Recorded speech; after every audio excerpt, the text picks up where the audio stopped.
সমবেত ভক্তমণ্ডলী ও গৌর ভক্তিমতী মায়েরা, সর্বাগ্রে জানাই আমার পিতামাতার চরণে শতকোটি প্রণাম ও দণ্ডবাদ। তৎপরে জানাই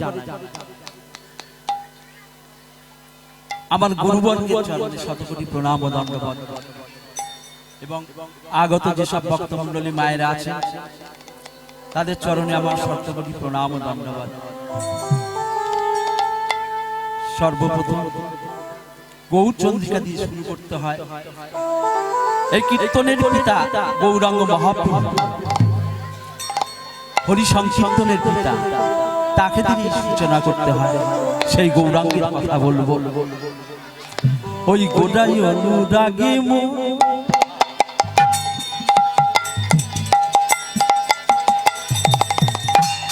আমার বানানো কাতরে, ওই গোড়াই অনুরাগে মোর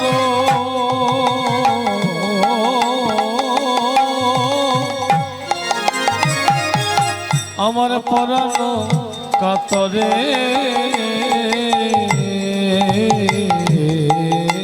ওই গোড়াই অনুরাগে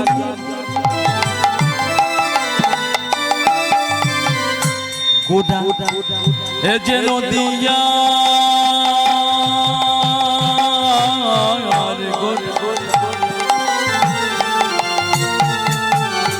ও সে প্রেমের গোড়া, ভক্তির গোড়া,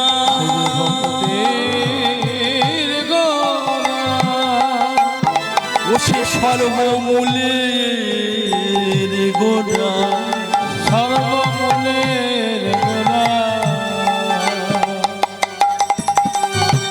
গোড়ায় রাগে আমার পরানো কাতরে, আমার গোড়ায় রাগে মোর পরানো, আমার নিরবধি ছল ছল আখি জল ঝরে, আমার নিরবধি ছল ছল আখি জল ঝরে, আমার নয়ন ধারার বিরাম নাই রে, আমার নয়ন ধারা বিরাম নাই রে, আমার নয়ন ধারা বিরাম নাই রে, নয়ন ধারা বিরাম নাই রে,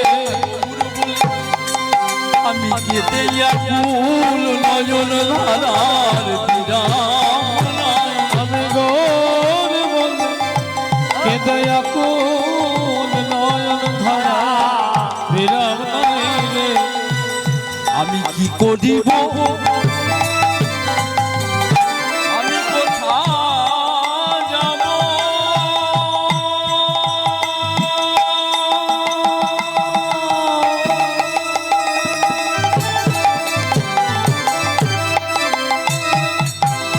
ওরে গৌরাঙ্গ অনুরাগী,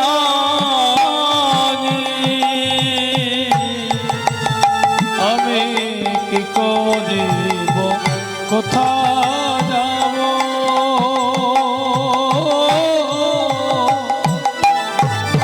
গৌরন রাগে আমি কি করিব কোথায় যাব, ওই গৌরাঙ্গ অনুরাগী, আমি কি করিব কোথায় যাব, আমার গোড়ায় ওই অপরূপ গোদানু আমার হিয়ার মাঝে যা, বলে অপরূপ গোড়ারূপ আমার হিয়া মাঝে জাগে, ওই নাই অপরূপ গোদানু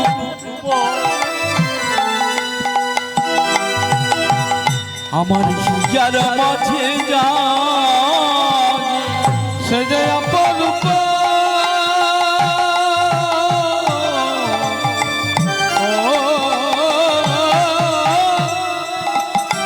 আমার গোরার ওই নাহি আর মাঝে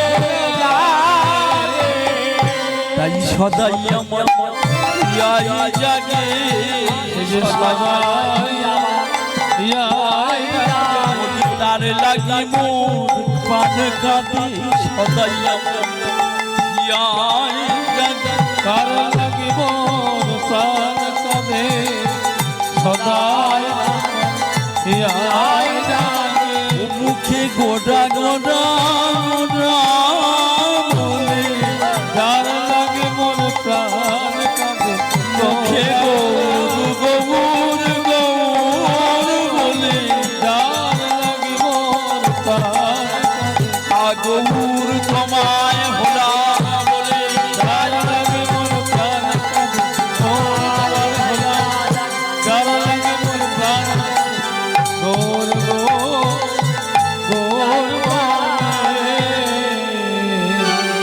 ওই গৌরাঙ্গ মহাপ্রভুর কথা বলবো। সর্বপ্রথম গোরাকে আহ্বান করলাম। বৈষ্ণব পদকর্তা বললেন, এই গোরার কথা বলতে বলতে গৌরাঙ্গ মহাপ্রভুর কথা উচ্চারণ করতে করতে ভজন করতে করতে তিনি তার পরে বললেন, আমার মনে একটা ব্যাধি আসে। কিসে ব্যাধি? ওই গোরা গোরা বলি আমার কি হইল ব্যাধি, গোরা গোরা গোরা বলি আমার কি হইল ব্যাধি ওই গোরা গোরা বলি হইল ব্যাধি, আয় গোরা গোরা বলি মোর কি হইল ব্যাধি ও মনে কেবল মনে আমায় অনুক্ষণ মনে আমার অনুক্ষণ পরে মনে কি মনে পড়ে, কাকে মনে পড়ে?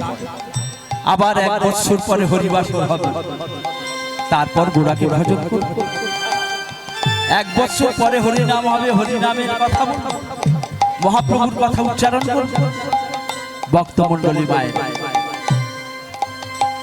আমাদের এই প্রতিটি বছর পরে এই হরিবাসর এলে আমরা হরিনাম সংকীর্তন করি। কিন্তু বৈষ্ণব পদকর্তা বললেন, মহাপ্রভুর কথা মতো আমাদের নিত্য গৌর ভজন করা উচিত। এই 1 বছর পরে না,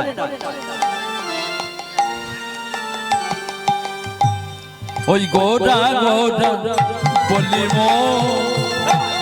কি হইল ব্যাধি, আজি গোরা গোরা বলি মোর কি হইল ব্যাধি অনুক্ষণ মনে কেবল অনুক্ষণ পরে মনে ওই গোরা গুণ নিধি গৌর গুণ ওই নয়ন অনুক্ষণ পরে মনে কেবল অনুক্ষণ পরে মনে ওই গোরা গুণ নিধি আমার গোরা গুণ নিধি আমি ভুলেও তারে ভুলতে না জানি, আমি ভুলেও তারে ভুলতে না জানি। আমি ভুলেও তারে ভুলতে না জানি। আমি ভুলেও তারে ভুলতে না জানি। নদিয়ার প্রাণ গৌরু হরি ভুলেও তারে আমি ভুলতে না জানি। নদী আর চাঁদ গৌর হরি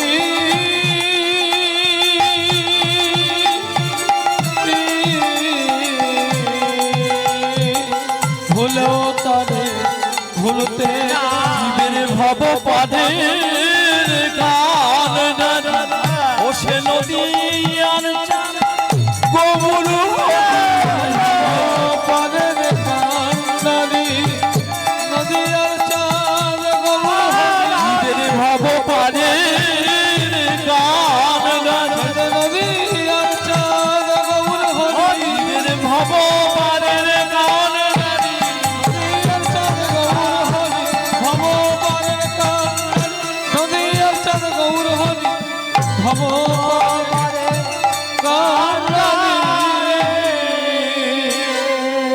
পদকর্তা শেষে বললেন ওই গৌরাঙ্গ প্রীতি খালি বড়ই বিষম গৌরাঙ্গ প্রীতি খালি বড়ই বিষম ওই গৌরাঙ্গ প্রীতি খালি বড়ই বিষম গৌরাঙ্গ প্রীতি খালি বড়ই বিষম বাসু কষে না রইল আমার বাসু কহে না রহিল ফুলের ধর না রইল ফুলেরই ধর ও বাসু কহে না রহিল ফুলের ধর না রইল না রইল না রইল না রইল না রইল না রইল না রইল না রইল না আমাকে কুলু কুলু কুল গেল রইল না রইল না কুলো কুলো কুলো গেল আমাকে কুলু কুলু কুল গেল গোটা রূপে নয়ন দিয়া এ কুলু কুলু কুল গেল কুলো কুলো গেল ওরা জানে বলো কুলো কুলো গেল ফুল বন্ধ কুলো কুলো গেল রইল না রইল না ভক্তমণ্ডলী মায়ের আজকে হরিবাস আপনারা এসেছেন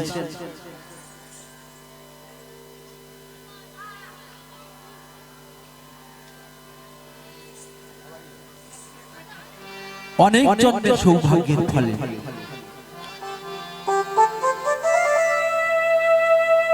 বহু জন্মের সৌভাগ্যের ফলে আপনারা হরিবাস এসেছেন। সুকৃতি যদি থাকে তাহলে হরিবাসরে আসা যায়, আর সুকৃতি যার নাই তিনি আপনার এই গ্রামস্থ মানুষ, তিনি বিছানায় পড়ে আছেন, তিনি হরিবাসরে আসতে পারবেন না। ভক্তমণ্ডলী মায়ের আর বহু জন্মের সুকৃতির ফলে এই অধম আপনাদের কাছে এসেছে। যদি কোনো এই কীর্তন গাওয়ার মতো ক্ষমতা আমার নেই, কীর্তনের কম জানি না, ভুল ত্রুটি হলে আপনারা নিজ পুত্র জ্ঞানে ক্ষমা করবেন।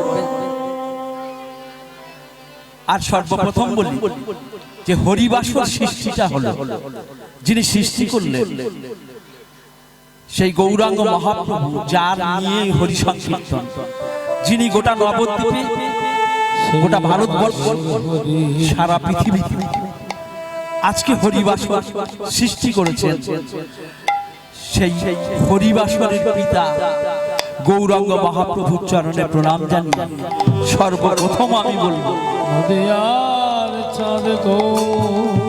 আজকে যে লীলার কথা বলবো সেই লীলাটি গৌরাঙ্গ মহাপ্রভুর এক অন্তরঙ্গ ভক্ত, তিনি বৃন্দাবন লীলায় খেলা করলেন, বৃন্দাবন লীলা করলেন, আবার এই নদিয়ার নবদ্বীপে এসে কি লীলা করলেন সেইটা আমরা দেখবো। তিনি এক ভক্ত মানুষ, তার কথা বলবো। কিন্তু গৌরাঙ্গ মহাপ্রভু যিনি হরিবাসর সৃষ্টি করলেন, সর্বপ্রথম আমাদের জানা প্রয়োজন তার সম্বন্ধে কিছু কথা। তিনি কবে জন্মগ্রহণ করলেন? এই আগত সামনের পূর্ণিমা, দোল পূর্ণিমা। তিনি দোল পূর্ণিমা দিনে জন্মগ্রহণ করেছেন, সবাই জানে। এই দোল পূর্ণিমা তিথিতে তিনি জন্মগ্রহণ করার সময় আকাশে চন্দ্রগ্রহণ হয়েছে, তিনটে গ্রহণ হয়েছে।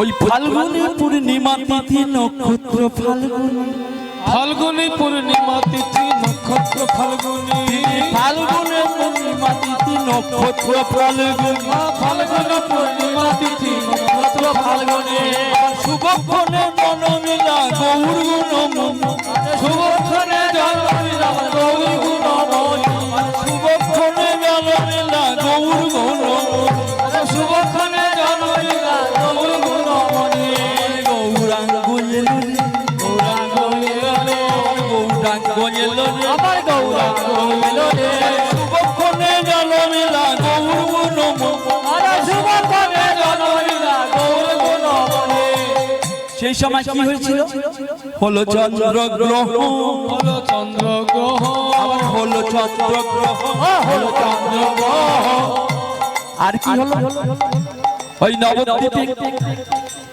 শচীরানীর গর্ভে মহাপ্রভুর জন্মগ্রহণ আরেকটি কি হলো ওই নবদ্বীপবাসীর হরি নাম গ্রহণ হলো চন্দ্রগ্রহণ হরি নাম গ্রহণ হলো চন্দ্রগ্রহণ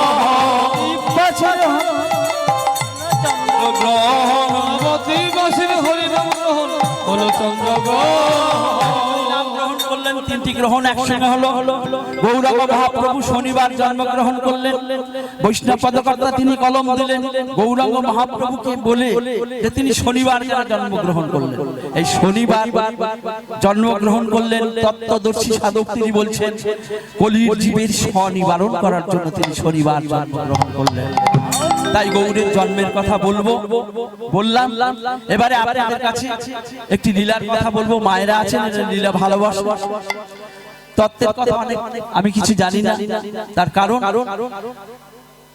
তত্ত্ব সাধুগুরু বৈষ্ণবের কাছে যেতে হয় তত্ত্ব কোনো গ্রন্থে লেখা থাকে না আমাকে অনেকেই বলেছেন যে কিছু তত্ত্ব কথা বলো তত্ত্ব আমার কাছে নাই জানি না যেসব কীর্তনীয়ারা হরিবাসরে বলেন তারা তত্ত্বের কথা বলে আমার মনে হয় সেগুলি তথ্য বলে গৌরাঙ্গ মহাপ্রভু বা কৃষ্ণচন্দ্রের জারি বলুন তারা তথ্য পরিবেশন করে সেইটাকে আমরা তত্ত্ব বলি যে তথ্য আমরা জানি না সেই তথ্য আমাদের সামনে যখন প্রকাশ করে আমরা মনে করি সেইগুলো তত্ত্ব আলাদা কথা ভজন সাধনের ব্যাপার তত্ত্বের কথা বললে আপনারা অনেকে বুঝবেন না আর অনেকে বুঝবেন তারা ভালোবাসবেন কিন্তু ভজনের কথা যথাযথ বলতে নাই তবু কিছু কথা আমি ইঙ্গিত করে যাই যেগুলো আপনারা শুনলে বুঝতে পারবেন তত্ত্ব কি আর তথ্য কি তত্ত্ব কেমন তত্ত্ব না আমরা গীতাতে দেখলাম গীতাতে কি দেখলাম যে গীতাতে অর্জুন কি বলছেন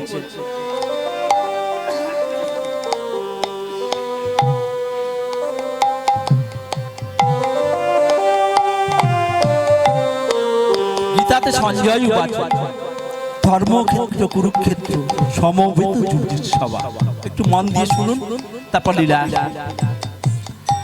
গীতার প্রথম শ্লোকটা আমি বলছি যারা গীতা পড়েন তারা শুনুন ধর্মক্ষেত্র কুরুক্ষেত্র সমবেত যুদ্ধসভা এই ধর্মক্ষেত্র কুরুক্ষেত্র তত্ত্বদর্শী সাধক তিনি কি ব্যাখ্যা করছেন দেখুন না বলছেন ধর্মক্ষেত্র এই শরীরই ধর্মক্ষেত্র কুরুক্ষেত্র কর্মক্ষেত্র এই কর্মক্ষেত্র শরীরের মধ্যে কর্ম হয় ধর্মই হয়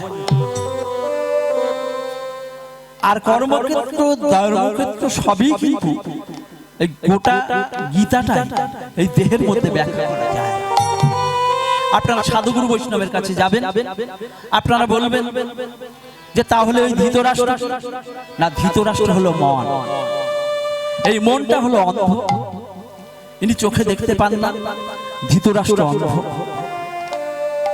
আর ধৃতরাষ্ট্র যদি অন্ধ হয় তাহলে ধৃতরাষ্ট্রের এই একমাত্র পুত্র না 10টা ইন্দ্রিয় তার প্রতিটি 10টা বিভাগ আছে এই 10টা ইন্দ্রিয়ের 10টি বিভাগ আপনারা সবাই বললে বুঝবেন না আমি জানি বেশি বলছি না টোটাল গীতাটা দেহের মধ্যে ব্যাখ্যা করা যায় সেইগুলো হলো ভজনের কথা আপনারা অনেক ভাগবত পাঠকের কাছে শুনবেন আপনারা সবাই জানেন যে যে করে আমার আশ আমি তার করি সর্বনাশ এই কথাগুলি বলেন কিন্তু ভক্তমতী মায়ের আমি তো জানি না যিনি সবাইয়ের আশ করেন তিনি কারো সর্বনাশ করতে পারেন কেমন ভাবে ব্যাখ্যা করছে দেখুন শ্রীমদ্ ভাগবত বলছেন শ্রীমদ্ ভাগবত বলছেন যে গীতা ব্যাখ্যা করছেন যারা, যেসব পাঠক, তিনি সাধারণ মানুষের কাছে ব্যাখ্যা করেন, সাধারণ মানুষের শোনার মতো। আর তত্ত্বের ব্যাখ্যা করেন যিনি ভজন করেন।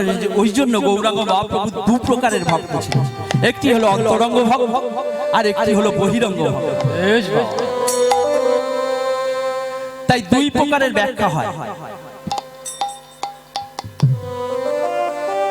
গীতায় বলছেন সর্বধর্মান্ন পরিত্যাজ্য মামেকাং শরণাং ব্রজ, সবাই জানেন। তা সর্বধর্ম পরিত্যাগ করে আমাকে ভজনা করুন ভগবান বলবেন? ভগবান খালি বলবেন যে তোমরা আমাকে ভজনা করো। সাধারণ মানুষের জন্য এই ব্যাখ্যা। কিন্তু তত্ত্বদর্শী সাধক কি বলছেন? সর্বধর্ম পরিত্যাজ্য, মানে কি সর্বধর্ম পরিত্যাগ করো। সে কি ধর্ম? জীবের ধর্ম, কাম ক্রোধ লোভ, এই ধর্মগুলো ত্যাগ করতে বলছেন। এই ধর্মের ত্যাগ করতে বলছেন। আমরা বলছি শিব পূজা, কালী পূজা এইসব বাদ দিয়ে গোবিন্দকে ভজনা করা, কখনোই না। তত্ত্বদর্শী সাধকের কাছে ভজনের কথা পাওয়া যায়। আমরা বড়জোর কিছু তথ্য আপনাদের সামনে দিতে পারি, যেগুলো আপনারা হয়তো শুনেছেন কি শোনেননি। যিনি শুনেছেন তারা বলবেন আমি জানি, আর যিনি শোনেননি তিনি বলেন বাহ, বড় তত্ত্ব বলে গেলেন। তত্ত্ব কথা নয়, আমি অ্যাকচুয়ালি পদাবলী কীর্তন গাই, কীর্তনের কথা বলি। খুব সৌভাগ্যবশত আমি তত্ত্বদর্শী, এবং আমার পিতা তত্ত্বের সম্রাট ছিলেন, নামটা আমি বলবো না। তিনিও ঘোষ মহাশয় ছিলেন, নরোত্তম জানা ওই সময় সাময়িক।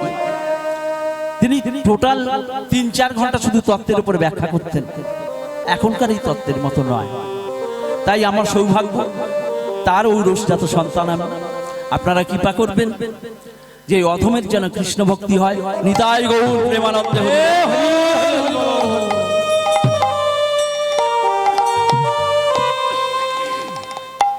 আজকে লীলায় আসবো গৌরাঙ্গ মহাপ্রভু। তিনি তার অন্তরঙ্গ ভক্তের কথা বলবো, গৌরী দাসের কথা বলবো। সেই গৌরী দাসের কথা বলবো যিনি গৌরাঙ্গ মহাপ্রভুর খুব প্রাণের ভক্ত। তিনি দাপর লীলায় তিনিও প্রাণের ভক্ত ছিলেন। সেই লীলার কথা বলবো। আজ কি জানি কি ভাবে গোনা গোটা গৌরী দাসে ধরি গো, কি জানে কি ভাবে গোরা গৌরী দাসে ধরি ধরি গো। আজ কি জানি কি ভাবে গোনা আমার গৌরী দাসে ধরি গো, কি জানে কি ভাবে গোরা গৌরী দাসে ধরি গো। আরে অবশ্য হইল অঙ্গ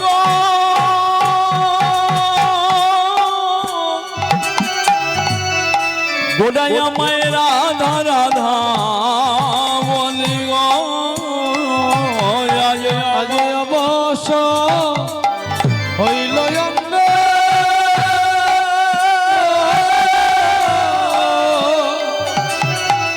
মুখে রাধা রাধা করি গো। আজ অবশ হলো ওই গৌরী দাসের কণ্ঠধ্বনি, অবশ্য হলো গৌরী দাসের কণ্ঠধ্বনি, অবশ্য হলো গৌরী দাসের কণ্ঠধ্বনি, অবশ্য হলো আজ গৌরী দাসের কণ্ঠধ্বনি, অবশ্য হলো আজ রাধা নাম জপে গোটা গোটা পদম যতন গো। আজ রাধা জপে গোরা গোরা পরম যাতে গো। ওই রাধা নাম জপে গোটা গোটা পদম যতন গো।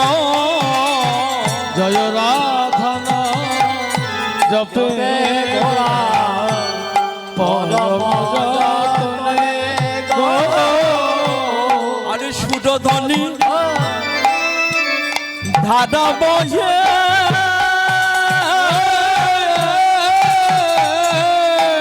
গোডালে দুটি নয়নে গো সুরধ্বনি ধারা বহে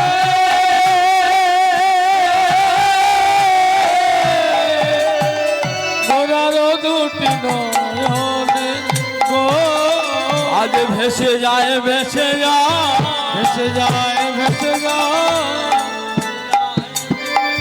ভেসে যায় ভেসে যায় গোডার নয়ন ধারায় ধরা ভেসে যায় ভেসে গোরার নয়ন ধারায় ধরায় ভেসে যায় ভেসে যায় গোডার নয়ন ধারায় ধরা ভেসে যায় ভেসে গোরার নয়ন ধারায় ধরা ভেসে যায় ভেসে যায় রাধা রাধা রাধা বলি নয়ন ধারায় ধরা রাধা রাধা রাধা বলে ভেসে যায় ভেসে যায় নয়ন ধারায় ধরা ভেসে যায় ওই নয়ন ধারায় ধরা ভেসে যায় ভেসে যায় ভেসে যায় ভেসে যায় আজকের গৌরাঙ্গ মহাপ্রভু ওই পরম বৈষ্ণবের গলাটি জড়িয়ে ধরে বলছেন রাধা আমাকে চিনতে পারছো? ওই পরম বৈষ্ণব বটবৃক্ষের তলায় বসে আছে, এই বটবৃক্ষের তলায় বসে আছেন। ওই পরম বৈষ্ণবের গলাটা জড়িয়ে ধরে বলছেন রাধে তুমি আমাকে চিনতে পারছো?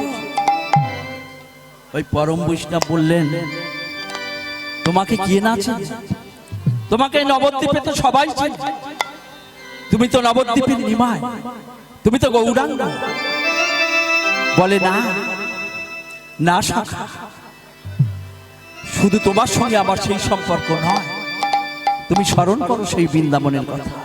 তোমার মনে পড়ছে না ওই তুমি হে মদম সখা,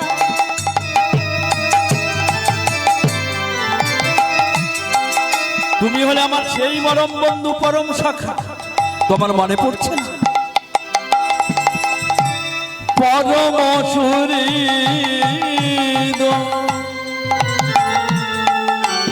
তুমি হে মরম সখা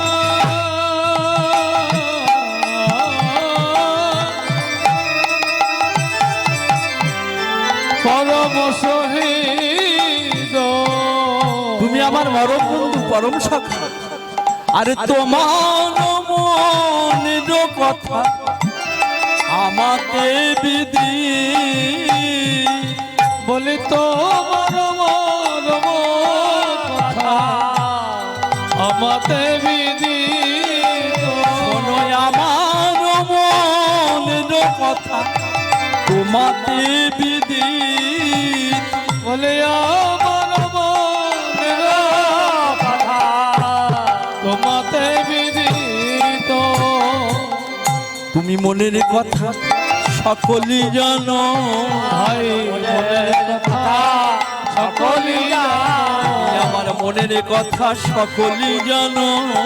তুমি মনের কথা সকলই জানো, যদি শোনো শোনো আমায় কথা শোনো, আমার মনের কথা সকলই জানো।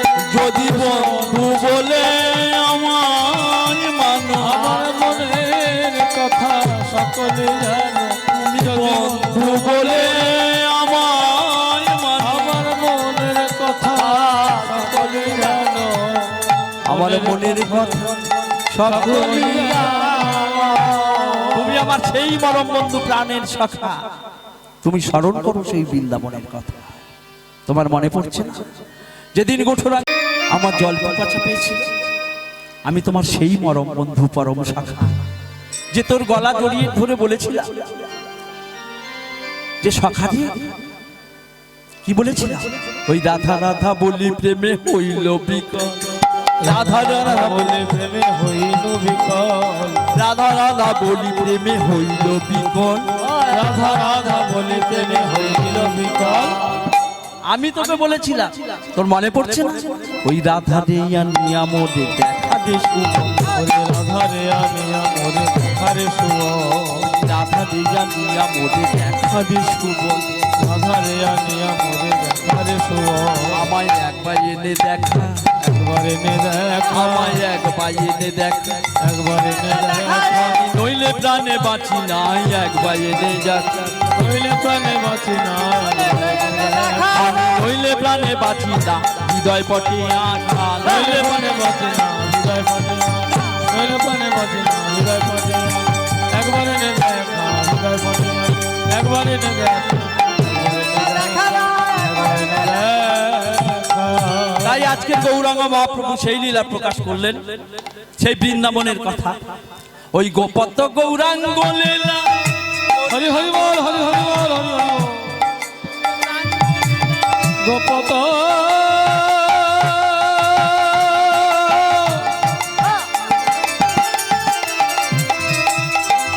গৌরাঙ্গ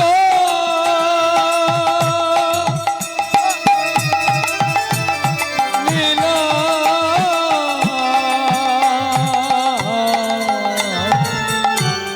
গোপত গৌরাঙ্গ লীলা করিলা প্রকাশ, গোপত গৌরাঙ্গ লীলা করিলা প্রকাশ, রাধা মোহন কহে দেবময় রাধা মোহন কহে প্রেমময় ভাস, প্রকাশিলা হলো গুপ্ত লীলা প্রকাশিলা, গুপ্ত লীলা প্রকাশিলা, রোজ ভাবে বিভোর হয়ে গুপ্ত লীলা প্রকাশিলা, রোজ মাঝে বিমল হয়ে গুপ্ত লীলা প্রকাশিলা। আজ সেই গোপন লীলা প্রকাশ করলেন, সেই বৃন্দাবনের লীলা গৌরাঙ্গ মহাপ্রভু আজকে সেই লীলা প্রকাশ করলেন। আমরা সবাই মিলে বৃন্দাবনে যাব। এই বৃন্দাবনে যাবার সময় আমরা একটি ভজনের কথা বলবো, যে ভজনটি হিন্দিতে লিখেছিলেন সুরদাস, সুরদাসের ভজন, কিন্তু ভজনের মধ্যে দিয়ে একজনের কিন্তু চেতনার পরিবর্তন হয়েছিলেন। তিনি আমাদের বাংলার মানুষ, হরি বল, হরি বল। স্বামী বিবেকানন্দ। এই স্বামী বিবেকানন্দ আপনারা সবাই চেনেন, জানেন। তিনি সন্ন্যাসী হয়ে গেছেন। এই সন্ন্যাসীর পরে বিভিন্ন রাজসভায় ওই বিবেকানন্দকে আহ্বান করা হয় ধর্মশাস্ত্র আলোচনা করার জন্য। তাই বিবেকানন্দকে ডাকলেন ছেত্রী রাজপ্রাসাদে। রাজপ্রাসাদে তিনি দোতলায় বসে আছেন। ঠিক এমন সময় ওই দোতলায় বসে আছেন, সবাই মিলে ধর্ম আলোচনা হবে। ঠিক এমন সময় একটি ময়নাবাই বলে একটি বাইজি তিনি এসে উপরে এসে বসলেন। এই ময়নাবাই যখন বাইজি এসে বসেছেন, তখন বিবেকানন্দ মনে মনে চিন্তা করছেন যে এখানে বুঝি ওই বাইজির নাচ গান কিছু হবে, কিন্তু আমি তো সন্ন্যাসী মানুষ, আমার তো এখানে থাকা উচিত নয়। তিনি কি করলেন, ওই বিবেকানন্দ দোতলা থেকে 3 তলায় উঠে গেলেন, ওপরের তলায় উঠে বসে বসে। এদিকে ময়নাবাই মনে মনে চিন্তা করছেন, আমি তো সাধারণ মানুষের অনেক কীর্তন শুনিয়েছি, অনেক গান শুনিয়েছি, ভজন শুনিয়েছি। আমার আজকে আশা ছিল যে একটি সন্ন্যাসী, একটা মহাপুরুষের গান শোনাবো, কিন্তু সেটি আমার ভাগ্যে আর হলো না। তাই ময়নাবাই বলছেন যে দেবতা আমার পূজা গ্রহণ করুক আর না করুক, আমি আমার পূজার উপকরণ আমি দেবতার সামনে দেব। এই বলে তিনি সুরদাসের এই ভজনটি গিয়েছিলেন। প্রভু মেদে অবগুণ চিতনা ধর। ভক্তমণ্ডলী মায়েরা, আমি এমন ভজন কীর্তন আপনাদের সামনে পরিবেশন করতে পারবো না যে যার মধ্যে কোনো মনের কথা নেই, কোনো ধর্মের কথা নেই, শাস্ত্রের কথা নেই, শুধু আনন্দে নাচ কীর্তন। অধমকে মার্জনা করবেন। আমি যে ভজনের কথা বলবো, ভজনের ব্যাখ্যা আছে, ব্যাখ্যাটা শুনবেন। প্রভু মেরে অবগুণ চিতনা ধর, প্রভু মেরে অবগুণ চিতনা ধর, प्रभु मेरे अवगुण, प्रभु मेरे अवगुण, प्रभु मेरे अवगुण, प्रभु मेरे अवगुण चितना धर। प्रभु मेरे अवगुण चित्त न करो। समदर्शी है नाम तहारे, समदर्शी है नाम कराए। समदर्शी है नाम तहारे, चाहे तो पार करो। जितना धरो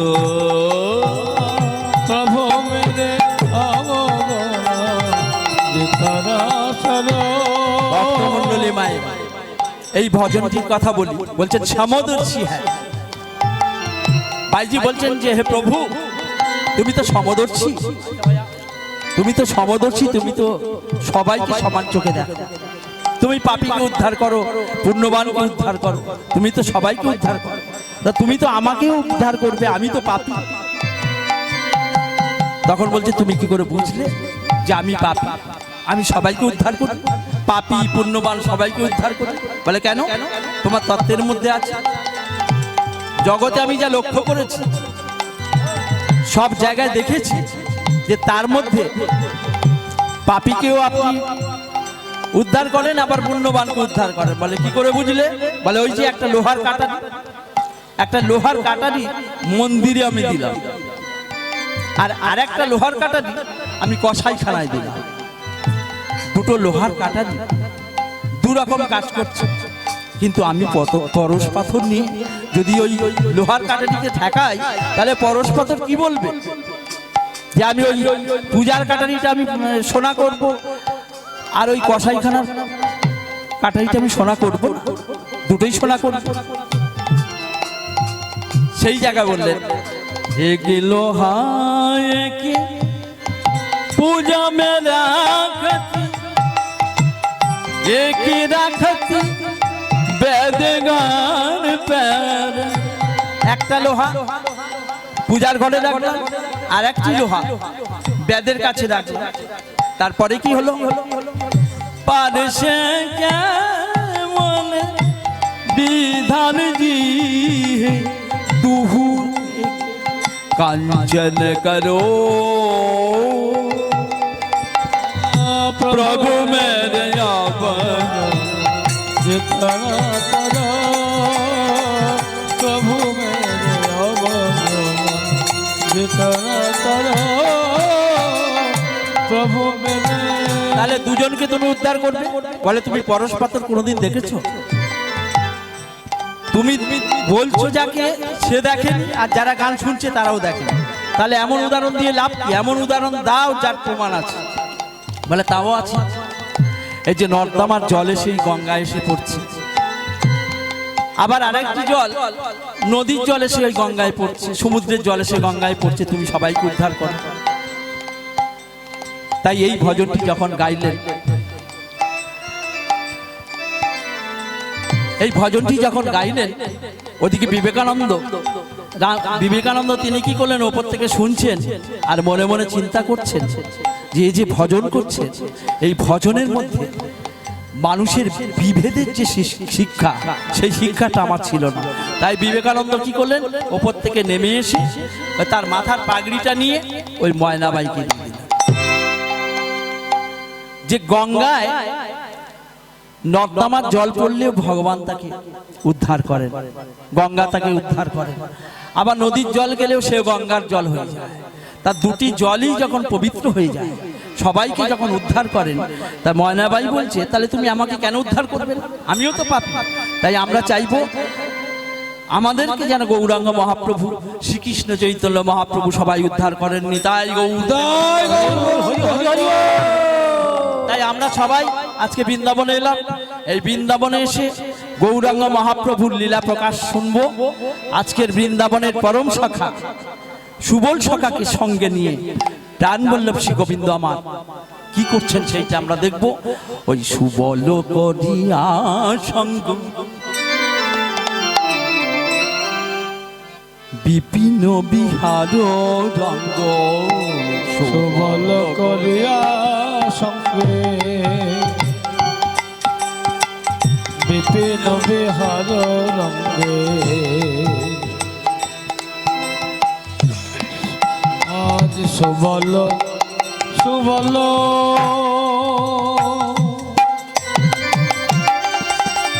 আজ সুবল সখাকে সঙ্গে লয়ে আমার প্রাণ কানাইয়া মধুর শ্রীদামা বৃন্দাবনে আজ কত খেলা কত লীলা সুবল করিয়া সঙ্গে আজকে সুবলকার সখাকে সঙ্গে নিয়ে প্রাণ বল্লভ শ্রী গোবিন্দ আমার বিনোদ খেলা খেলছেন। এই বিনোদ খেলা খেলছেন, এই বিনোদ খেলা খেলতে খেলতে হঠাৎ প্রাণ বল্লভ শ্রী গোবিন্দ আমার রাধা বরণের কথা মনে পড়ে গেল। আর রাধাকে দর্শন করে এসে সুবল সখাকে বলছেন, ওরে সখা, আমি ওই কঠোরাঙ্গে বিনোদ খেলা খেলতে খেলতে আমার জল পিপাসা পেল। আর জল পিপাসা পেয়ে বিনোদ খেলা দেখতে দেখতে জল খেতে গিয়ে আমি কি দেখলাম জানিস? আমি দেখলাম, ওরে সখা রে,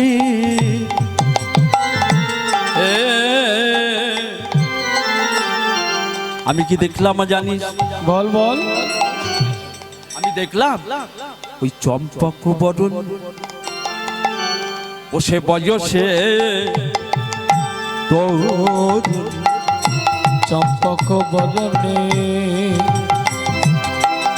বয়সে তরুণী আর হাসিলে অমিয় ধারা ওরে সখা রে, আসলে আমিও হারা ওরে সখারে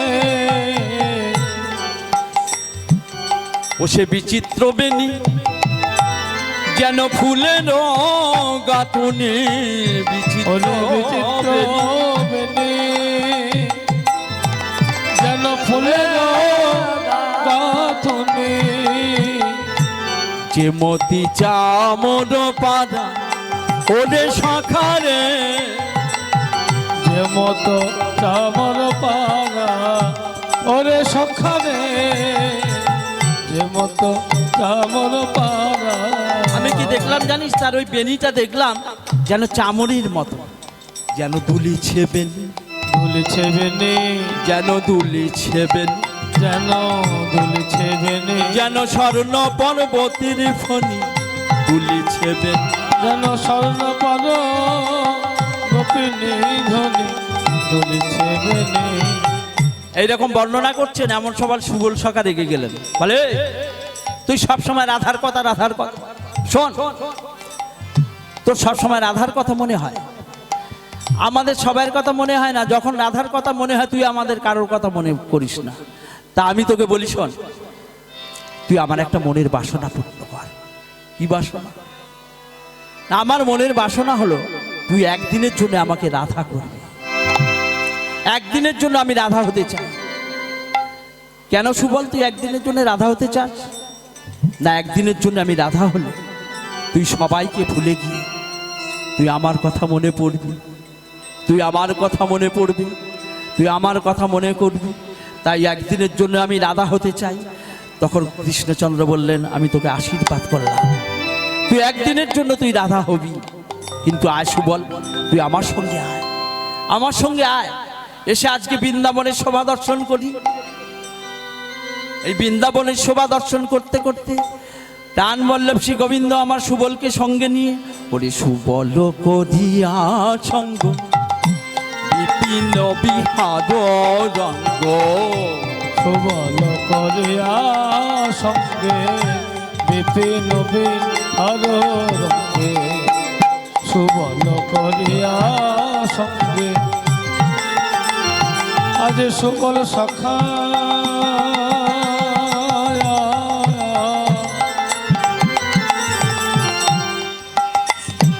আমার সখারে,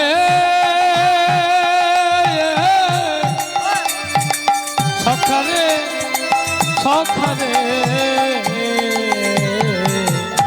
সুবল করিয়া সঙ্গে বিপিন বিহার রঙ্গে। রসময় বিদ গদ শ্যাম বাঁকা শ্যাম বাঁকা শ্যাম। রসময় বিদ গদ শ্যাম বাঁকা শ্যাম বাঁকা শ্যাম। কোথায় এলেন? ওই রাধা কুণ্ডের তীরে আসি। রাধা কুণ্ডে এলেন। কেন রাধা কুণ্ডে এলেন? না অন্তরে রাধা চিন্তা, আর এমন একটি জায়গার দরকার যেখানে গেলেই রাধার কথা মনে পড়বে। তাই কি করলেন? তিনি রাধা কুণ্ডের তীরে আসি। রাধা কুণ্ডের তীরে আসি, কুসুম কাননে বসি। রাধা কুণ্ডের তীরে আসি, কুসুম কাননে বসি। শোভা দেখে অতি অনুপম অনুপম অনুপম। শোভা দেখে অতি অনুপম অনুপম অনুপম। শোভা দেখে রে সুবল, দেখ রে সুবল। রাধা কুণ্ডের শোভা দেখ রে সুবল। রাধা কুণ্ডের শোভা দেখ রে সুবল। রাধা কুণ্ডের শোভা কি মনোলভা, রাধা কুণ্ডের শোভা দেখ রে সুবল। রাধা কুণ্ডের শোভা কিবা মনোরম, কুণ্ডের শোভা দেখ রে সুবল। এইভাবে বৃন্দাবনের শোভা দর্শন করছেন। ঠিক এমন সময় এদিকে শ্রীমতী রাধারানী একটি চম্পক ফুলের মালা গাচ্ছেন। এই চাপা ফুলের মালা গাচ্ছেন, আর ঠিক সেই সময় পাশে বিন্দাদুতির পাশে বিন্দাদুতি আছেন, ললিতা বিশাখা চম্পক লুকিয়া সবাই বসে আছেন। সবাইকে বলছেন, ওরে সখী, আজকে সারাদিন আমি কৃষ্ণকে দর্শন পাই না। তোরা তো জানিস ওই কৃষ্ণ বিহনে আমি অন্ধকার, কৃষ্ণ বিহনে আমি কষ্ট পাই। তাই সখীদের বলছে, সেই সকালবেলা ওই বলাই দাদাকে সঙ্গে নিয়ে তিনি চলে গেলেন গোঠুরাঙ্গে বিনোদ খেলা খেলতে। আমি এমন ঘরে বসত করি, আমি গোবিন্দকে দর্শন করতে পারি না, গোবিন্দের সঙ্গে কথা বলতে পারি না। সেই যে সকালে চলে গেল, আমি গোবিন্দকে দেখতে পাই না। ওরে সকালে গো ধন লইয়া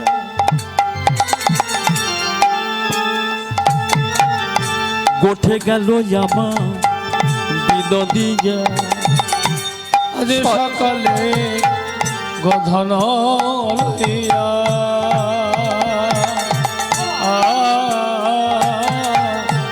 গোঠে গেল বিনোদিয়া। ওই দিয়াছিয়া বেনু বেনুর নিশা গাছিয়া বেনোর নিশা। ফিরি আমি গুরুজনা আঙিলাতে,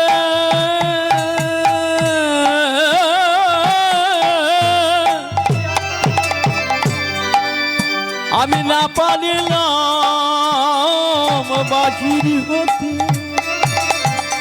আমি গুরুজন আঙিনাতে,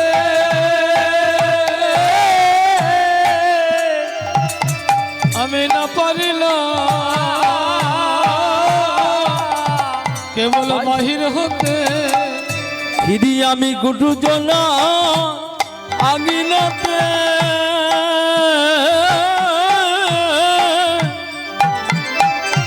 আমি না পারিলাম বাহির হতে।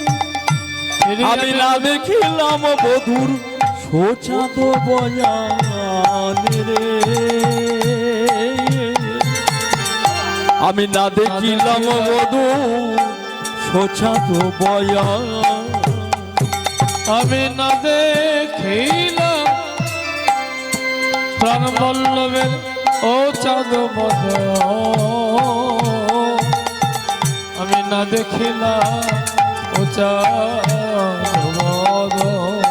ভাগ্যে হলো না রে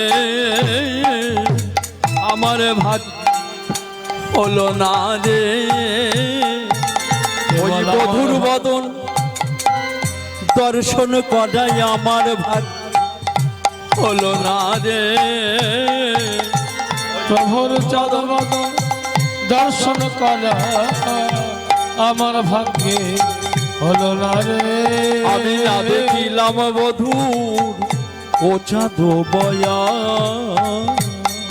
আমি না দেখিলাম বোধ ও চাঁদ এইরকম সখীদের কাছে ব্যাখ্যা করছেন আর ওই চাঁপা ফুলের মালা গাঁথছেন অন্তরে ব্যথা দিয়ে অন্তরে কৃষ্ণ নাম জপ করতে করতে শ্রীমতী রাধারানী ওই মালা জপ করছেন ওই মালা গাচ্ছেন চম্পক ফুলের মালা গাচ্ছেন আর মালাটি নিয়ে বৃন্দাদুতির হাতে দিলেন বৃন্দাদুতি তুই এই মালাখানি আমার বধুর গলায় পরিয়ে দিয়ে আয় ওই বধুর গলায় পরিয়ে দিলে আমি মনে মনে অনুভব করব যে আমি যেন বধুর বক্ষে আরোহণ করছি তাই মালাখানি যা তাই মালাখানি কি করছেন ওই 84 ক্রোশ বৃন্দাবন পরিক্রমা করছেন কৃষ্ণ কোথায় কৃষ্ণ খুঁজছেন ওই খুঁজতে খুঁজতে কি করছেন বৃন্দাদুতি খুঁজে খুঁজে কোথাও যখন পাচ্ছেন না তিনি চলে গেলেন ওই রাধা কুণ্ডের তীরে ওই রাধা কুণ্ডের তীরে গিয়ে দেখলেন যে প্রাণ বল্লভ শ্রী গোবিন্দ আমার আর সুবল সখা দুজনে বসে বৃন্দাবনের সভাদার ঠিক এমন সময় ওই বৃন্দাদুতি হেন কালে আসিয়া সেখানে মেলে আবার বৃন্দাদুতি হেন কালে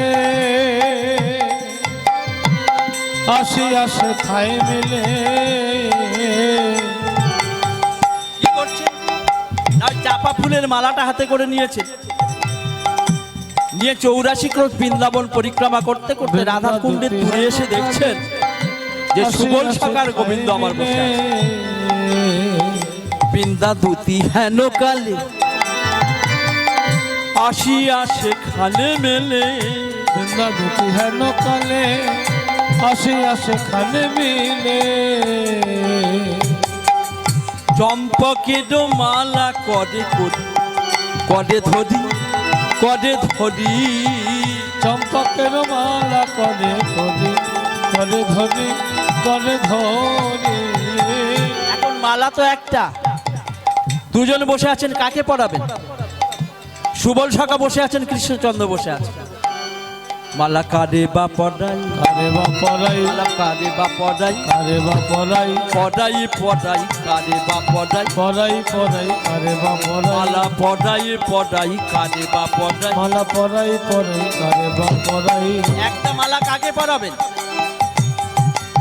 কৃষ্ণচন্দ্রকে পড়াবেন না সুবল সখাকে পড়াবেন এদিকে শ্রীমতী রাধারানী দিয়েছেন তার অনুরাগের মালা কৃষ্ণ নাম জপ করতে করতেই মালা খালি গেঁথেছে তাই কি করলেন মালাটি বৃন্দাদুতি চাতুরালি করলেন বৃন্দাদুতি আর গোবিন্দকে পড়ালেন তিনি কাকে দিলেন না মালাটা কি করলেন সুবলের সমর্পিল দেহ কৃষ্ণ গলে দিল সুবলের সমর্পিল দেহ কৃষ্ণ গলে দিল সুবলের সমর্পিল দেহ কৃষ্ণ গলে দিল সুবলের সমর্পিল দেহ কৃষ্ণ গলে দিল মালা সুবলকে দিলেন এই সুবলের গলায় যখন দিয়েছেন দেখছেন পাশে কানাই বসে আছেন তাই কি করলেন ওই মালাটা কি সুবল নিয়ে কৃষ্ণচন্দ্রের গলায় পরিয়ে আর যেই মাত্র ওই মালাখানি পরিয়ে দিয়েছেন উদ্দীপন রাধার মাধুরী উদ্দীপন রাধার মাধুরী উদ্দীপন রাধার মাধুরী উদ্দীপন রাধার মাধুরী আর প্রেমে চারিদিকে চায় অরুণ নয়ন ধার চারিদিকে চাই অরুণ নয়নে ভালা প্রেমে চারিদিকে চায় ওরে ভাই সুবল রে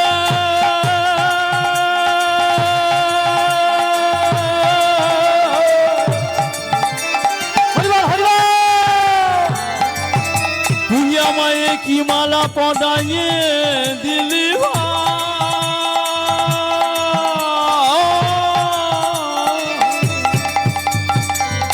ওরে সুবল রে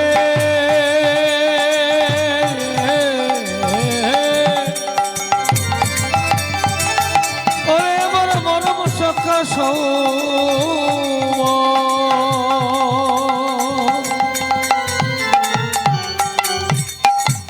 প্রেমে চারিদিকে যায় অরুণ নয়ন প্রেমে চারিদিকে চাই অরুণ নয়ন ভাই কোন রাধার মাধুরী কোন রাধার মাধুরী কোন রাধার মাধুরী কোন রাধার মাধুরী উদ্দীপন রাধার মাধুরী।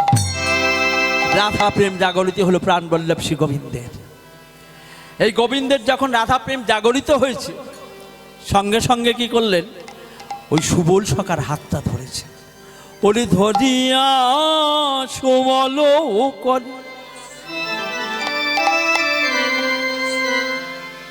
মূর্ছিত ইয়া পরে ধরিয়া সুবল রে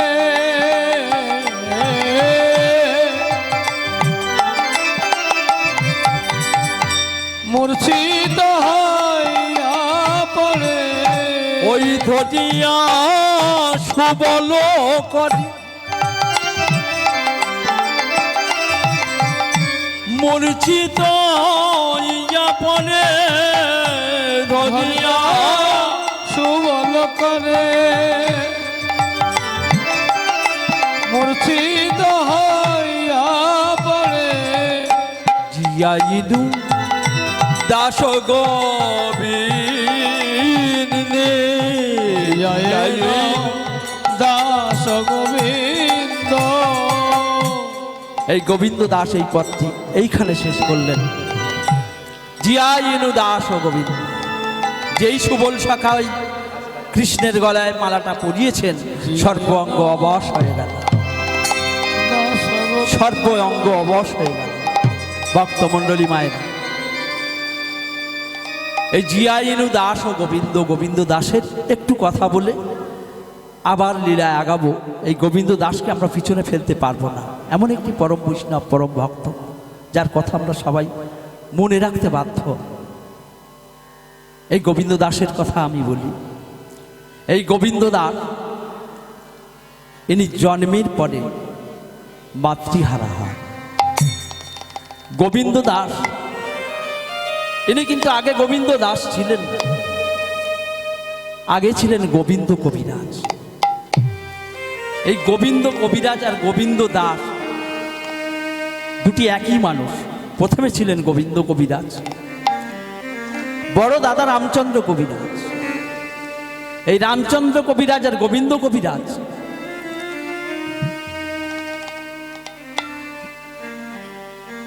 এই রামচন্দ্র কবিরাজ নিতাই গৌর প্রেমানন্দে হরিবল হরিবল হরিবল। গোবিন্দ কবিরাজ আর রামচন্দ্র কবিরাজ দুই ভাই। এই ছোটবেলায় গোবিন্দ কবিরাজ তার মা বাবাকে হারালেন, কিন্তু রামচন্দ্র কবিরাজ ওই ছোটবেলা থেকে ওই গোবিন্দ কবিরাজকে মানুষ করেন। এই গোবিন্দ কবিরাজ জন্মের পরে তিনি এমন অবস্থা হয়েছিল, আপনারা শুনলে আশ্চর্য হয়ে যাবেন। ইনি প্রথম সময় তিনি কালীর সাধনা করেন। ভক্তমণ্ডলী মায়েরা, আপনারা অনেকে জানবেন, আপনাদের এখানে কোনো দীক্ষিত মানুষ থাকলেন, মানে বৈষ্ণব বা গৌড়ীয় মঠ দীক্ষিত, তারা কালীর প্রসাদ, শীতলা মায়ের প্রসাদ এরা গ্রহণ করেন না। আমি জানি না কেন গ্রহণ করেন না, কাছে হয়তো আছে, কিন্তু এই লীলাটির মাধ্যমে এই গোবিন্দ দাসের কথা শুনলে আপনারা বুঝতে পারবেন যে গোবিন্দ কবিরাজ ছোটবেলা থেকে তিনি মায়ের পূজা করতেন, কালী মায়ের পূজা করতেন। কেন করতেন তারও একটা রহস্য আছে। ছোটবেলা থেকে যখন মা বাবার হারা হয়ে যায় তখন মামার বাড়িতে থাকতেন। ওনার দাদু ছিলেন শাক্ত, তিনি কালী সাধনা করতেন, মায়ের বাবা কালী সাধনা করতেন। তা গোবিন্দ কবিরাজ ছোটবেলায় যখন তিনি এমন অসুস্থ হয়ে পড়েছিলেন যে মরে যায় যায় অবস্থা, এমন সময় মায়ের ওই বেদি দেওয়া জল দিয়ে গোবিন্দ কবিরাজের জল নিয়ে প্রসাদ সেবন করিয়ে গোবিন্দ কবিরাজ বেঁচে যায়। এইভাবে মানুষ হতে হতে ঠাকুর দাদুর কাছ থেকে ওই মায়ের সেবা করতে। এদিকে আশ্চর্য ব্যাপার, বড় দাদা রামচন্দ্র কবিরাজ তিনি কিন্তু গোবিন্দের সেবা করেন। তিনি পরম বৈষ্ণব শ্রীনিবাস আচার্য, তিনি দ্বিতীয় কলেবর এই শ্রীনিবাস আচার্যের কাছে দীক্ষা গ্রহণ করেছেন। তা একটি ঠাকুর ঘরের মধ্যে দুটি বিগ্রহ আছে, একদিকে কালী আছে, আরেকদিকে গোবিন্দ আছে। আমি এই ব্যাখ্যাটা এই জন্য বলছি, আপনাদের মধ্যে অনেক ভেদ আছে যে কালী পূজা করলে মনে হয় গোবিন্দ সেবা দেওয়া যাবে না, গোবিন্দ সেবা করলে কালী পূজা করা যাবে না। সেই জন্যে আমি ব্যাখ্যাটা বলছি, এই লীলার কথা বলছি। এই গোবিন্দ কবিরাজের ঘটনাটা শুনুন। তিনি কি করলেন, এই গোবিন্দ কবিরাজ মায়ের সেবা করছেন, সর্বদা মায়ের সেবা করেন, আর রামচন্দ্র কবিরাজ তিনি গোবিন্দ সেবা করেন। একই ঠাকুর ঘরের মধ্যে দুটি বিগ্রহ।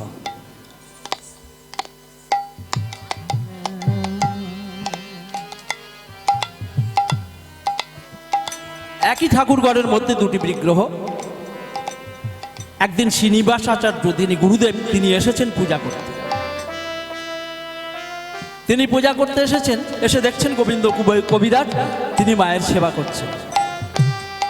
তিনি মায়ের পূজা দিচ্ছেন, আর মায়ের পূজা দিতে দিতে তিনি একটি গান ধরলেন, মাতর চোখের কাজল মাখিয়ে দিয়ে লোকে। মাগো চোখের কাজল, তোর তো একটু আগে দেখলাম যে তুই এত কালো ছিলি না, তুই এত কালো হলি কি? গোবিন্দ কবিরাজ বলছেন, মাতর চোখের কাজল সারা গায়ে মাখিয়ে দিয়ে লোকে। মাতর চোখের কাজল সারা গায়ে মাখিয়ে দিল কে। তোরকে পড়ালো শ্মশান চিতা, তোরকে পড়ালো শ্মশান চিতা। মা তোরকে পড়ালো শ্মশান চিতা, তোর গায়ে ভস্য দিল কে। চোখের কাজল সারা গায়ে।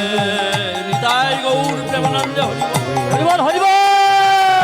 চোখের কাজল সারা গায়ে মাখিয়ে দিল কে। তোরকে পড়ালো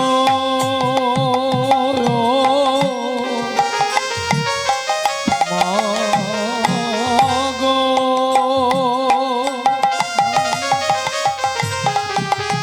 শ্যামা,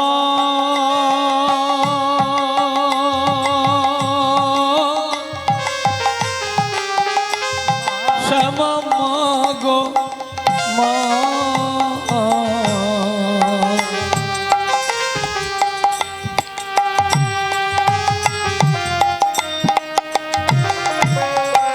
মাতর চোখের কাজ সারা গায়ে মাখিয়ে লোকে। মাতর চোখের কাজল সারা গায়ে মাখিয়ে দিল কে। মাতরকে পড়ালো শ্মশান চিতা, গায়ে ভস্য দিল কে। চোখের কাজল সারা গায়ে মাখিয়ে দিল কে। চোখের কাজল সারা গায়ে মাখিয়ে দিল কে। ও তোর হাড়ের মালাকে পড়ালো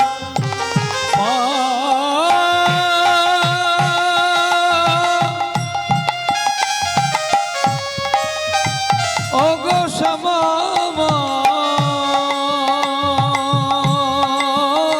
হরিবল হরিবল হরিবল। আমার তারা মা গো হারিমালা কোথায় পেলি মা তুই হাড়ের মালা কোথায় পেলি যোগিনী সাজে সেজে এলি মা মালা কোথায় পেলি যোগিনী সাজ সেজেলি মাতর গৌরী নামটি বল না মাগো মাতর গৌরী নামটি বল না গো ওডেলি লোকে মুখের কাজ সারা গায়ে পাখি লোকে মাতর চোখের কাজল সারা গায়ে মাখিয়ে দিল কে মা দেখে যা রে মায়ের সব মায়ের পা নয় তো যেন রক্ত জমা দেখে যা রে পায়ের সব সভা পা নয় তো যেন রক্ত জমা মায়ের এমন সভাকে দেখেছি বলে এমন শোভাকে দেখেছে মায়ের এমন সভা কে দেখেছি মায়ের এমন সভাকে দেখেছে সাদা ত্রিলোকে চোখের কাজ সাদা গায়ে মাখিয়ে দিয়ে লোকে মাতর চোখের কাজল সারা গায়ে মাখিয়ে দিল কে। মাতর চোখের কাজল মা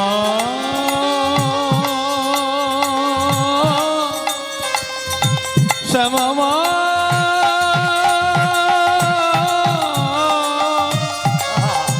শ্যামা মা গো ভক্তমণ্ডলী মায়েরা এইভাবে মায়ের সেবা দিচ্ছেন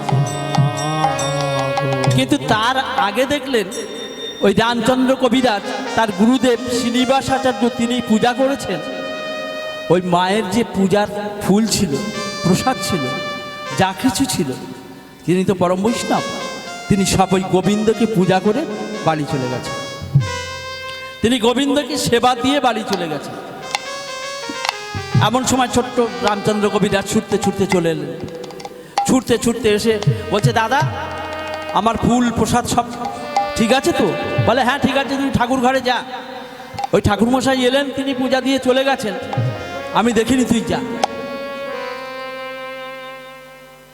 গোবিন্দ কবিরাজ গিয়ে দেখছেন তার যা ফুল নৈবেদ্য যা কিছু ছিল সব কিন্তু ওই গোবিন্দের চরণে দিয়ে গোবিন্দের পূজা দিয়ে বৈষ্ণব তিনি চলে গেছেন এদিকে দেখছেন একই আমার মায়ের পূজার ফুল কই মায়ের প্রসাদ কই বাচ্চা ছেলে তো দাদাকে খুব হম্বিতম্বি করছে দাদা এ কি করলো তোমার বৈষ্ণব কি করে গেল আমার ফুল কোথায় নৈবেদ্য কি তার তখন বলছে তুই ঠাকুর ঘরে গিয়ে দেখে নে বা ঠাকুর ঘরে দেখলেন যে সব ফুল নৈবেদ্য গোবিন্দের চরণে এই গোবিন্দের চরণ থেকে ভক্তমণ্ডলী মায়েরা এই গোবিন্দের চরণ থেকে একটি ফুল নিয়ে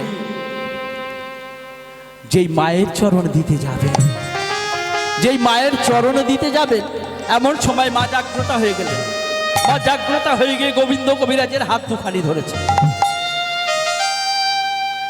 আশ্চর্য হয়ে গেলেন গোবিন্দ কবিরাজ এ কি এ তো মাটির প্রতিমা জাগ্রত ওই গোবিন্দ কবিরাজের হাত ধরে বলছেন গোবিন্দ কবিরাজ তুই কি করছিস তুই গোবিন্দের চরণের ফুল তুই আমার চরণে দিচ্ছিস তোর যদি গোবিন্দের চরণের ফুল আমাকে দেওয়ার ইচ্ছা হয় মা কালী কি করলেন ওই গোবিন্দ কবিরাজের সামনে মাথা নত করে বললেন আমার মস্তকে ওই চরণের ফুল আমাকে প্রদান কর গোবিন্দ কবিরাজ আশ্চর্য হয়ে গেলেন সেই থেকে সারাদিন চিন্তা করছেন মা জাগ্রত হয়ে মাটির প্রতিমা আমার হাত দুখানি ধরল হাত দুখানি ধরে বলছে যে গোবিন্দের চরণের ফুল আমার মাথায় দেয়, আমার চরণে না। এই চিন্তা করছেন। চিন্তা করতে করতে করতে করতে দাদাকে একদিন সকালে বললেন যে দাদা, আমার আজকে গোবিন্দ সেবা মায়ের সেবা দিতে গিয়ে এই ঘটনা ঘটল। দাদা কিছু বলল না। পরের দিন রাত্রে গোবিন্দ কবিরাজকে মা স্বপ্ন দিলেন যে গোবিন্দ কবিরাজ, তুই যে আমাকে সেবা দান করতিস, এই সেবাতে আমি সন্তুষ্ট। আজকে তুই যে সন্তুষ্ট হয়েছি কেন? আজকে তুই যে গোবিন্দের চরণের ফুল আমাকে দিতে চাইছিস, তুই জানিস না ওই গোবিন্দের চরণের ফুল কি, আর মায়ের সেবা কেন করে তুই জানিস না। তুই তো অবোধ, তুই শিশু, তোর সেবাতে আমি সন্তুষ্ট। আমি তোকে আশীর্বাদ করলাম, আজকে থেকে তোর কৃষ্ণ ভক্তি হ, তুই আজকে থেকে কৃষ্ণ মন্ত্রে দীক্ষা গ্রহণ কর। এই মায়ের কাছে আশীর্বাদ পেয়ে গোবিন্দ কবিরাজ বললেন, দাদা আমাকে মা বলেছে যে আমাকে কৃষ্ণ মন্ত্রে দীক্ষা দিন। তাই পরবর্তীকালে ওই গোবিন্দ কবিরাজ ওই পরম বৈষ্ণবের কাছে, শ্রীনিবাস আচার্যের কাছে তিনি দীক্ষা গ্রহণ করলেন, বৈষ্ণব মন্ত্রে দীক্ষা গ্রহণ করলেন। তাহলে আমরা মায়ের পূজা করি কেন? গোবিন্দ চরণ পাবো। যে কোনো দেবদেবীর পূজা করবো এই জন্য যাতে আমাদের কৃষ্ণ ভক্তি হয়। তাই আমি সবাইকে বলবো, শিব পূজা করুন, দুর্গা পূজা করুন, যাই করুন, আপনারা কিছু পাবার আশায় নয়, গোবিন্দের কাছে যাতে পৌঁছাতে পারেন সেই জন্য গোবিন্দের জন্য যেসব দেবদেবী আছেন তাদের কাছে পূজা করুন। তাদেরকে বলুন যেন অধমের যেন কৃষ্ণ ভক্তি হয়। নিতাই গৌর প্রেমানন্দে হরি বল। এই জন্য বিভিন্ন দেবদেবী সেবা করা। আমার ছেলের চাকরির জন্য আমি মায়ের পূজা দেব, এটা কথা নয়, জগতে কেউ কারো নয়। আপনি আছেন, আপনার জন্য আপনার বাড়ি আছে, আপনার গাড়ি আছে, আপনার পুত্র সন্তান আছে, কেউ আপনার সঙ্গে যাবে না, সবাইকে ফেলে চলে যেতে হবে। সংসার কাকে বলে মা? শ্রীমদ্ ভাগবত বললেন, অপূর্ব দেহেন্দ্রীয় এহ সংসার। যে জিনিস আমার নয় সেইটা আমার মনে করার নাম হলো সংসার। তাই সংসারে কেউ কারো নয়। তাই গোবিন্দ কবিরাজের কথায় যাই।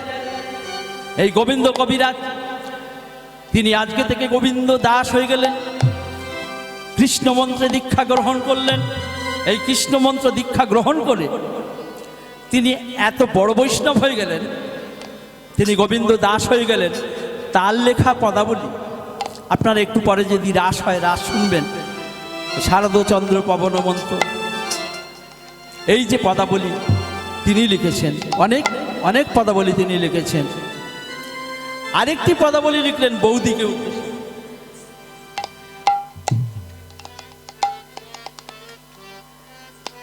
আরেকটি পদাবলী তিনি লিখলেন ওই গোবিন্দ দাসের বৌদির উদ্দেশ্য। রামচন্দ্র কবিরাজের কোনো সন্তান আদি হয়নি, তাই রামচন্দ্র কবিরাজের স্ত্রী সবসময় বলবে আমার একটা সন্তান চাই। তাই ওই বাচ্চা সন্তানটা কোলে দিয়েছিল গোবিন্দ কবিরাজকে, বলে তুমি একে মানুষ কর।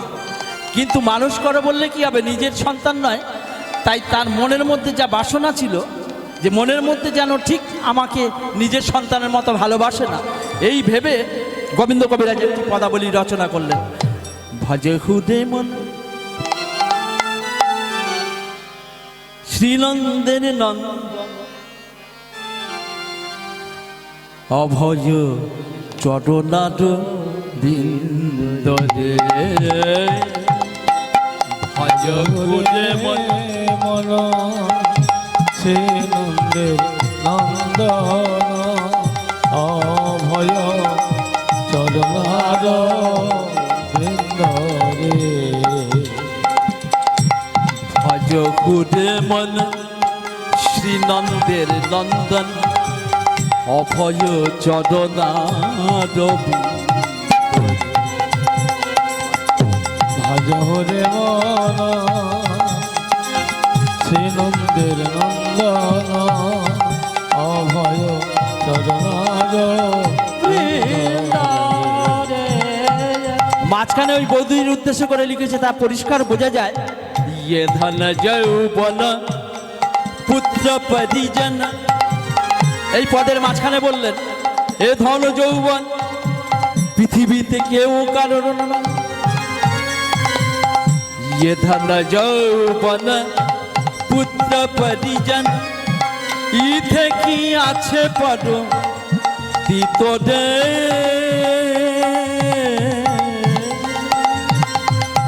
ইয়ে ধন যৌবন পুত্র পরিজন, ইথে কি আছে পদ তিতরে।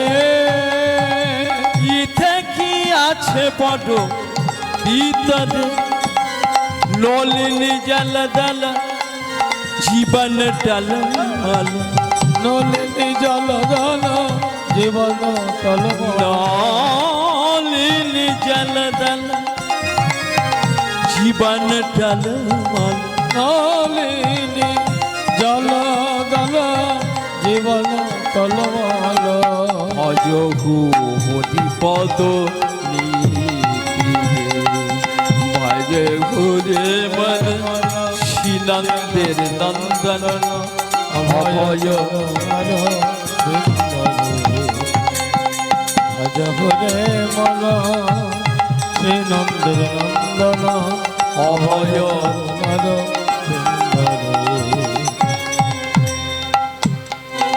তারপরে কি বললেন,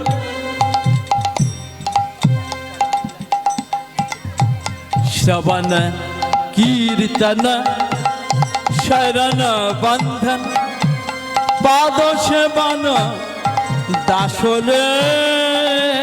পাদ সেবন দাসরে। শ্রবণ কীর্তন শরণ বন্দন পাদ সেবন দাসরে। পাদ সেবন দাসরে। पूजन सखीगण आत्मनिवेदन। पूजन पशुगण आत्मनिवेदन। पूजन सखीगण आत्मनिवेदन। पूजन सखी जन आत्मनिवेदन। गोविंद दास योभिलाष रे भजरे मन श्रीनंदे नंदन अभय चरण भजरे मन श्रीनंदे नंदन अभय चरण। এইভাবে গোবিন্দ কবিরাজ তার বৌদির মনের ভাব বুঝতে পেরে তিনি এই পদটি রচনা করেছিলেন, যে ধন যৌবন কেউ কারো নয়, পুত্র সন্তান থাকবে না, আজকে আছে কালকে থাকবে না। তাই এই পদটি রচনা করলেন। তিনি ওই কালী পূজা করতে করতে পরবর্তীকালে পরম বৈষ্ণব গোবিন্দ দাস হয়ে গেলেন। তাই আজকে আবার লীলাতে আসব। তাই আজকে সুবল সখা কৃষ্ণচন্দ্রের বৃন্দাবনে আমরা আবার আসব, কারণ ওই গোবিন্দ দাসের কথা বলতে বলতে চলে এলাম। তা আজকে সুবল সখা কী করলেন, যেই মালাটি গলা পরিয়ে দিলেন, সঙ্গে সঙ্গে সর্ব অঙ্গ অবশ হয়ে গেল। সর্ব অঙ্গ অবশ হয়ে গেল। ধুলায় পড়ে গেলেন প্রাণবল্লভ কানা। ধুলায় অচেতন হয়ে গেলেন। কথা বলছেন, সুবল সখা চিন্তা করছেন, তবে কি কানাই আমাদের সঙ্গে রসিকতা করছে? তাই অঙ্গে হাত দিয়ে দেখছেন, কানাই কানাই কথা বল, কানাই তুই আমার সঙ্গে রসিকতা করিস না। কৃষ্ণচন্দ্রের কোনো সাড়া নাই। গায়ে হাত দিয়ে দেখছেন যে বক্ষে স্পন্দন নাই, নাসিকায় নিঃশ্বাস নাই। তখন সুবল সখা ভয় পেয়ে গেলেন। কানাই কানাই তুই কথা বল, ওরে কানাই রে,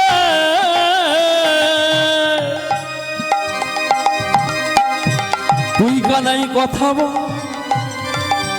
ওরে সিদা সুদা দাম বসুদা ওরে মধুমন্ত তোরা সবাই ছুটে আয়, কানাই কথা বলে না। কানাই কথা বলছে না, তাই স্তব্ধ হয়ে গেলেন। যখন কোনো কথা বলছেন বলে, কানাই আমি যদি তোকে ফিরতে পারিনি তবে গোকুলে ফিরব, আর যদি তোকে না নিয়ে আমি ফিরতে পারি তাহলে এই রাধাকুণ্ডের মাটিতে আমি প্রতিজ্ঞা করলাম, এই রাধাকুণ্ডের মাটিতে এই পাথর নিয়ে আমি আত্মহত্যা করব। তাই একটি রাধাকুণ্ডের মাটি থেকে একটি পাথর নিয়েছেন, পাথর নিয়ে আত্মহত্যা করতে যাবেন। ঠিক এমন সময় ভাবুক বৈষ্ণব বক্তা তিনি কলম দিলেন, ওই সুবল সখাকে বলছেন, তুমি কার জন্য আত্মহত্যা করছো? তুমি কি জানো না ও রসিকেন্দ্রের শিরোমণি, ও শটের শিরোমণি, ও চতুরের শিরোমণি, তুমি ওর জন্য আত্মহত্যা করছো? তুমি জানো না ও রসিক না গোর বিরহে কাতর পড়িল ধরালে তলে। আমার রসিক না গোর বিরহে কাতরা পড়িল ধরণী তলে। রসিক না গোর বিরহে কাতর পড়িল ধরালে তলে। ভাইরে রসিক না গোর বিরহে কাতরে পড়িল ধরণী তলে। আমার মরম জানিয়া ব্যথিত হইল সুবল করিল বলে। ব্যথিত হইয়া সুবল করিল বলে। বল যে কথা বলে রে কথা, কানাই বল যে কথা, কানাই বলে রে কথা। কি হয়েছে বল যে কথা, তোর কি হয়েছে বলে রে কথা, কি হয়েছে বলে রে কথা। ওই কানাইকে কোলে নিয়েছেন, এই কোলে তুলে নিয়ে কি করছেন? ওই বসন ভিজাইয়া মুখানি মোছাইয়া কহিছে মধুর বুলি। ও যে বসন ভিজাইয়া মুখানা মোছাইয়া কহিছে মধুর বলে। ও সে বসন ভিজাইয়া মুখানি মোছাইয়া কহিছে মধুর বুলি। বসন ভিজাইয়া মুখানা মোছাইয়া কহিছে মধুর বলে। বলে আচম্বিতে আসি রাধাকুণ্ডে বসি, আচম্বিতে আসি রাধাকুণ্ডে বসি। অচেতন কেন হলি, অচেতন কেন হলি। ওই আচম্বিতে আসি রাধাকুণ্ডে বসি। অচেতন কেন হলি, অচেতন কেন হলি। ও তোর কি হয়েছে বলে দে কথা, তোর কি হয়েছে বলে রে কথা। কানাই তুই কথা বল, তোর কি হয়েছে তুই কথা বল, তুই কথা বলছিস না কেন? ওরে কানাই রে, আমি তোর জন্য জীবন দেবো কানাই, তুই কথা বল। ওরে আমার জীবন কানাই, আমি যেই তোর গলায় ওই মালাখানি পড়ালাম তোর সর্ব অঙ্গ অবশ হয়ে গেল কেন? তুই কথা বল কানাই, তুই কথা বল। কথা বলছে, তাই কথা যখন বলছে না তখন সুবল সখা বলছে যে কানাই, কানাই শোন কানাই, বলো। আমি এই রাধাকুণ্ডের মাটিতে প্রতিজ্ঞা করছি, শোন। তুই যেমন আমাদের একদিন বাঁচিয়েছিলিস, ওই দাবাগ্নি ভক্ষণ করেছিলিস, গিরি গোবর্ধন ধারণ করে বাঁচিয়েছিলিস, আমি তোকে কথা দিলাম শোন কানাই, ওই বনদাবা নলে আর বিষ জলে, বনদাবা নলে আর বিষ জলে, বনদাবা নলে আর বিষ জলে, বনদাবা নলে আর বিষ জলে। প্রাণ দান দিলে তুমি, বনদাবা নলে আর বিষ জলে, প্রাণদান দিলে তুমি, প্রাণ দান দিলে তুমি, প্রাণদান দিলে তুমি।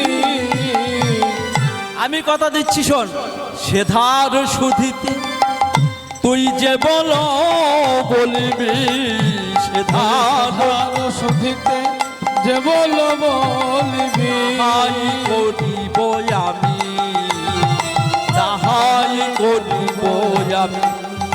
আবার সেধার সুধিতে যে বলো বলিবে সেধার সুধিতে যে বলো বলিবে তাহাই করিব আমি, তাহাই করিব আমি। সেই ধার শোধ করার জন্য তুই যা বলবি আমি তাই করব।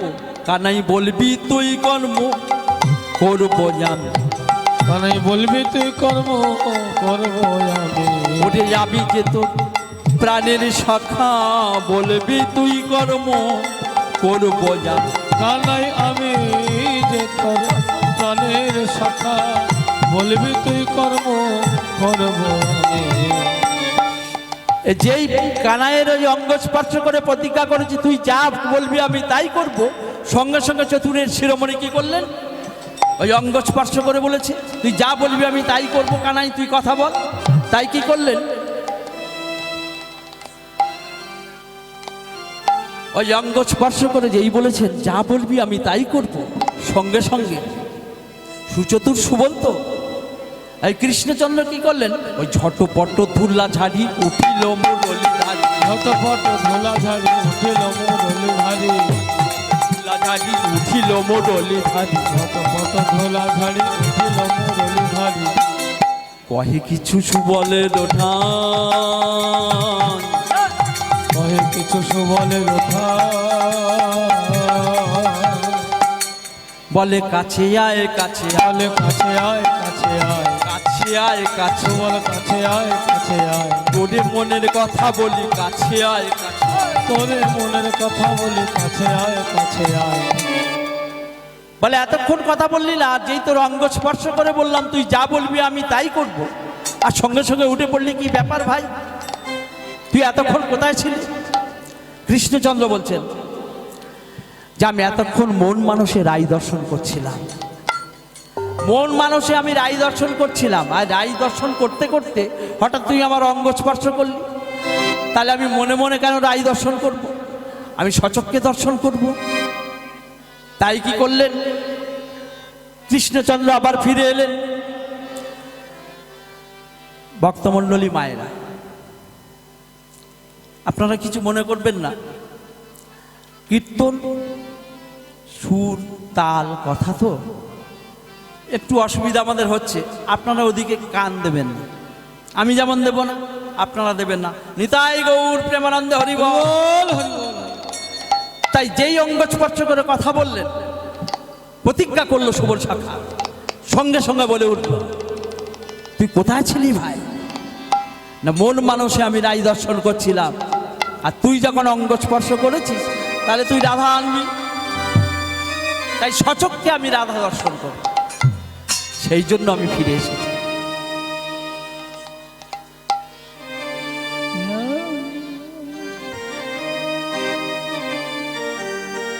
তাই আজকে ওই কৃষ্ণচন্দ্র জেগে উঠেছেন।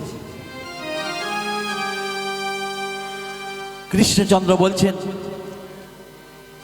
আমি নয় রাধা এনে দেবো। সুবল শাখা বলছে ভাই আমি নয় কষ্ট করে রাধা এনে দেবো, ওই জাবর থেকে রাধা আনা কিন্তু কম কথা না, আমি আনবো, কিন্তু তার বিনিময় তুই কি দিবি? কৃষ্ণচন্দ্র বললেন যদি মিলাইতে পারো আনিয়া রাধা, যদি মিলাইতে পারো আনিয়া রাধা রে, যদি মিলাইতে পারো আনিয়া রাধা রে, যদি মিলাইতে পারো আনিয়া রাধা রে। তুই যদি রাধা আনতে পারিস তাহলে কি হবে জানিস? আমি হইব তোমার রাস্তি যেমন